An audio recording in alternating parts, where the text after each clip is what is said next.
Bred-and-Owned division earlier, and certainly as we get these Bred-and-Owned bulls back out here, boy, I'm just tickled with the quality and consistency that I see in our division winners. Folks, if you look at this lineup of bulls, I hope you see what I'm seeing. I feel like I'm fairly easy to read. You bring me one that's sound in terms of his skeleton, one that's got some muscle and some thickness, has some body to him, and still has a little bit of look, I think you're going to get along pretty well, because that's the kind of cattle I like. Sure, they got to be solid when you look at their numbers and look at the EPDs, but I think each one of these bulls certainly brings a lot of positives to the table. But the thing that I'm just real pleased with is the fact that all of them are the kind that I think will get out and work in the real world. They're just sound, functional cattle that'll just get out there and contribute in the beef industry, and certainly want to commend these young people on an excellent set of bulls. Let's put our hands together for these youngsters. They've done a great job this morning. Little bull out of the first division. He's neat to look at. He's big bodied, and he's sound and functional. He's still just real green in terms of composition. Bull right behind him, that redneck calf's really stout featured. He's big bodied, he's stout boned. He's one that I probably wish for his maturity had a little bit more in terms of testicular development right now.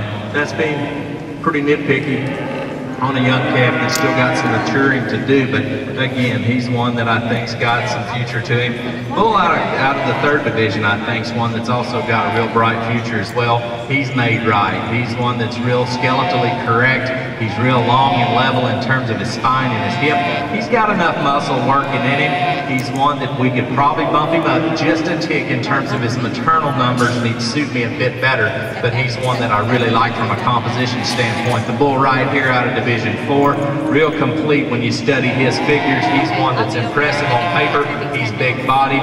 He's one that maybe doesn't balance up quite as well as some of the bulls out here. He maybe tucks up in his flank just a bit more, gets a little higher in his loin at times, and maybe wants to duck his pins, but he's one that's real impressive on paper, has a lot of muscle and volume to him. Bull out of Division 5 is just real pleasing to look at from the side, folks. He's one that I think's got a lot of style and eye appeal, awfully sound in terms of his skeleton, one that's big-topped and thick-ended as well.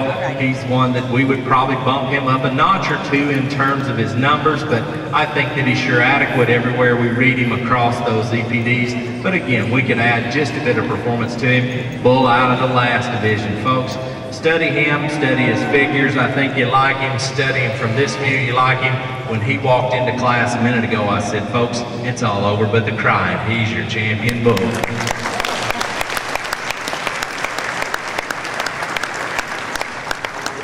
Your grand champion, Bred-and-Owned bull, is entry number 243, MCS 533P, Ozman 802, shown by Mark Cameron Sims of Elgin, Oklahoma.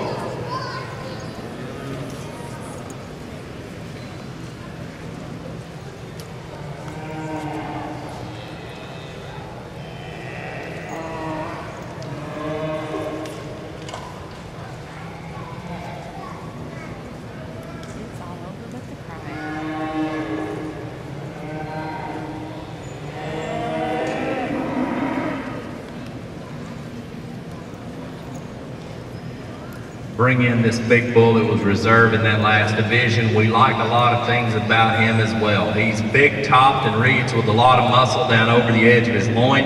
Maybe not quite as balanced as some. Gets probably a notch heavier up through his old shoulder and front end. Maybe not as impressive and as muscular and thick when you study him right from behind. He wants to taper back just a bit from his hooks to his pins for me, but still gets out with some soundness and mobility, and again, like him on paper as well. I think that when you study these bulls, I think you can probably do a number of things here for reserve. For me, I think it comes down to two bulls. I think it comes down to the calf out of Class 3 and the young lady's bull out of, Division 3 and the bull out of Division 5. And I think those two bulls are similar in their makeup. Boy, they're both just real neat and attractive in their makeup. Both of them are fairly sound and practical and functional in their design. And I think they're just both good cattle. Could we improve the numbers on both of them? Sure. But I think you make those bulls to the right kind of females, you can sure get the right kind of cattle, because they are structurally sound and they're the right kind, I think, that we need to be producing. So again, excellent set of cattle here. I'm going to study these bulls one more time and pick you a reserve.